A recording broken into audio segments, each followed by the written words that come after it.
Bonjour à tous, c'est ma boulette.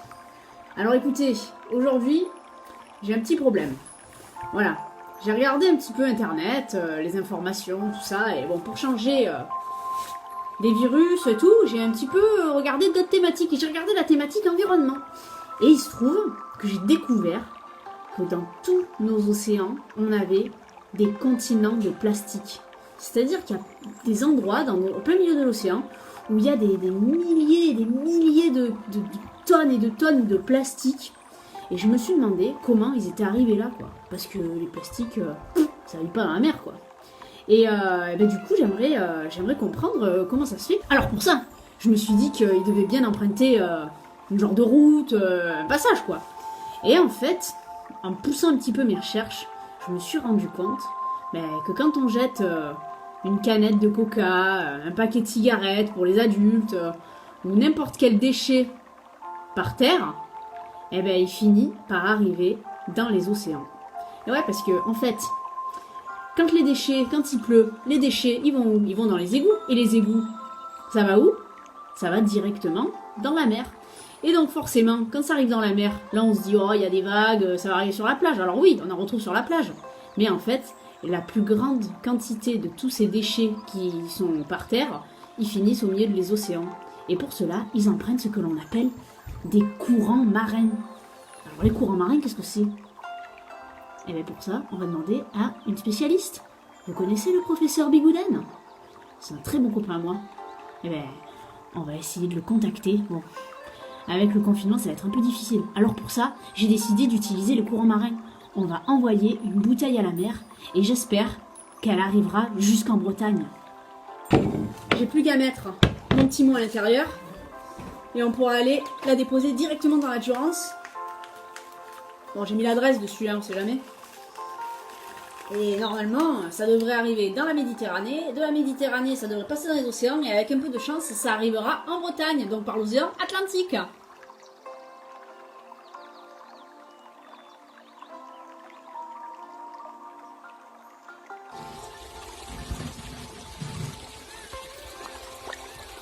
Oh,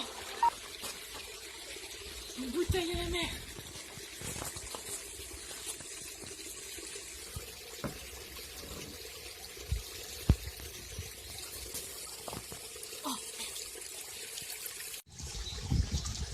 Ah bah dis donc, elle est belle cette bouteille, elle a dû voyager, hein.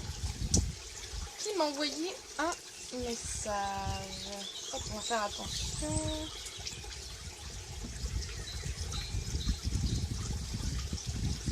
Le papier, oulala, il en a vu de toutes les couleurs. Très bien. On va essayer de lire. Cher professeur Bigouden, ici professeur Maboulette. À cause du confinement, je n'ai pas pu venir expérimenter les courants marins avec vous. Vous m'envoyez navré. Si vous recevez cette lettre, c'est que je suis encore vivant et les courants m'auront guidé vers vous. Professeur Maboulette. PS. Vous qui habitez au bord de la mer, vulgarisez-moi les courants marins et expliquez-nous comment ça fonctionne. Ok, professeur Maboulette. Je relève le défi. Avant tout, pour cette expérience, il me faut de l'eau de mer. J'y vais de suite. Je vais chercher de l'eau.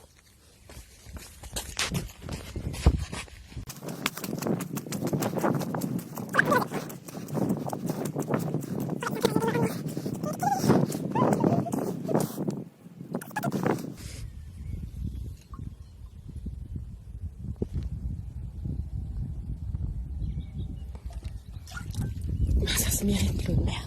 Ah putain. Oh. Bon bah voilà. J'ai de la vase partout sur mes chaussures. Donc pour commencer, il faut savoir que pour arriver chez moi, cette bouteille à la mer, elle a fait le tour du monde, comme vous pouvez le voir sur cette carte. Donc les courants marins, vous vous souvenez Nemo? Alors, il y a un moment où il prend un courant et il est emporté avec les tortues dans un courant qui va très vite, qui avance très vite.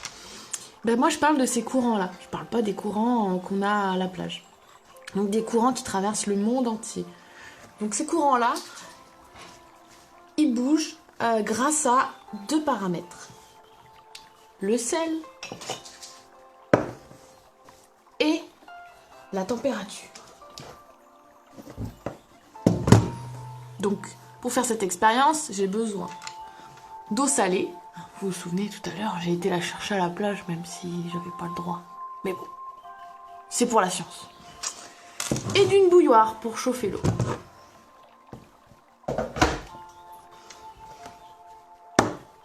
Ensuite, donc pour savoir ce qui se passe, on va prendre un saladier transparent. Ça permet de mieux voir. On va enlever le phare là parce qu'il prend un peu de place. Hop. J'ai le bateau aussi. Hop, on va le décaler. Donc vous prenez un saladier.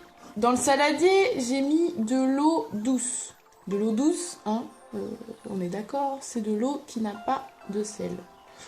Donc l'eau de mer que j'ai été chercher tout à l'heure, je vais la mettre dans l'eau douce et on verra laquelle des deux va rester à la surface et laquelle des deux va plonger. Ça, c'est une histoire de densité. C'est le professeur Maboulette qui va vous expliquer la densité.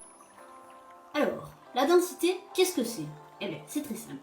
Pour comprendre ce que c'est la densité, on va faire une petite expérience. Pour ça, il vous faut une balance électronique et 2 pots, 2 petits pots en verre. Enfin, ou en verre ou en autre chose. Mais il faut que ce soit exactement les mêmes. Pour qu'ils aient, ils fassent le même poids. Alors, après ça, on va aller chercher de l'huile et de l'eau. Ensuite, vous prenez un verre doseur ou un verre gradué pour pouvoir mettre exactement la même quantité de liquide dans l'un et l'autre des 2 pots. Donc, une quantité d'huile et une quantité d'eau.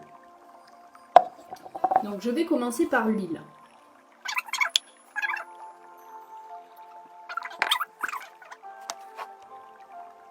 Donc, je mets mon petit pot en verre. Donc, je mets ma petite balance sur on. Voilà. Fait 74 grammes. Maintenant, dans ces 74 grammes, je vais rajouter l'huile.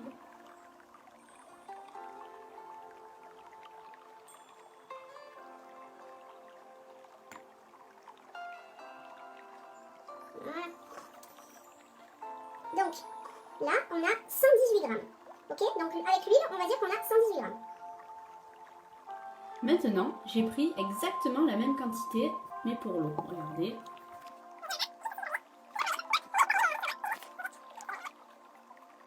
Et donc l'eau, pour la même quantité, pour le même volume d'eau que l'huile, pèse 122 grammes. Donc si on conclut cette expérience, l'eau et l'huile, pour un même volume donné, on constate que l'eau a une densité supérieure à l'huile. 122 contre 118 grammes. Donc là, j'ai un peu simplifié pour que vous compreniez bien. En utilisant un langage, on va dire, plus vulgaire, l'eau est plus lourde que l'huile. Donc logiquement, si l'eau est plus lourde que l'huile, quand on va les mélanger ensemble, enfin quand on va les mettre ensemble,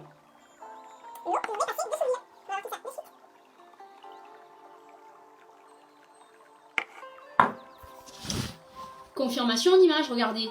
L'eau est dessous l'huile, donc c'est bien ça, la densité de l'eau est supérieure à celle de l'huile. Vous avez compris? Donc, pour faire plus simple, on va dire qu'il y en a une qui est lourde et qui va couler, et une qui est plus légère et qui va monter. On va d'abord faire la salinité.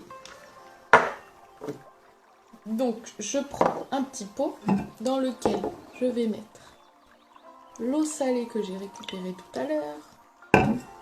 Cette eau salée, je vais la colorer. Colorant alimentaire.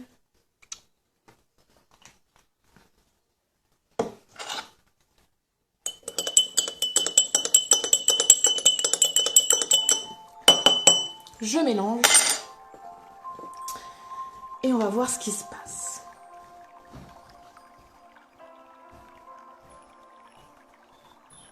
Quand je mélange, il faut y aller doucement.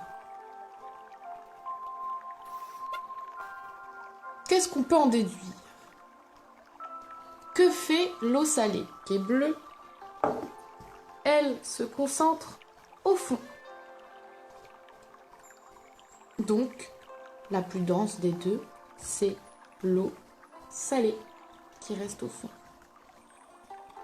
Donc ça explique le phénomène de courants qui vont plonger. À quel endroit, à votre avis, l'eau va se saler tellement fort que les courants vont plonger? Un endroit où l'eau de mer, l'eau douce va un peu se séparer de l'eau de mer. Docteur Maboulette, vous expliquez ça. C'est au niveau des pôles Nord. Au pôle Nord, il y a des gros icebergs et des glaciers. Les glaciers, c'est de l'eau douce. Et comme l'eau douce se sépare de l'eau de mer en dessous est très salée. Et donc les courants marins vont plonger. Regardez, ça c'est un iceberg avec un petit ours polaire. Maintenant, on va passer au paramètre numéro 2.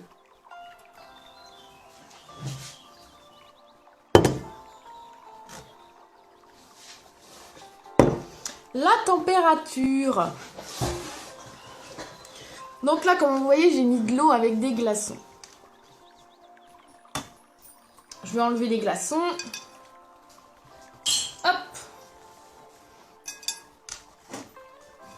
J'enlève la buée pour qu'on voit bien. Je vais prendre un autre pot dans lequel je vais mettre de l'eau chaude.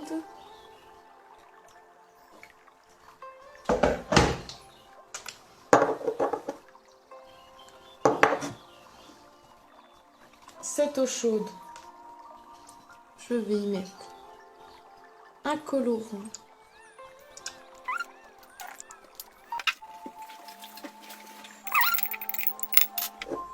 Et pareil, je vais mettre l'eau chaude dans l'eau froide. Laquelle va être plus dense à votre avis?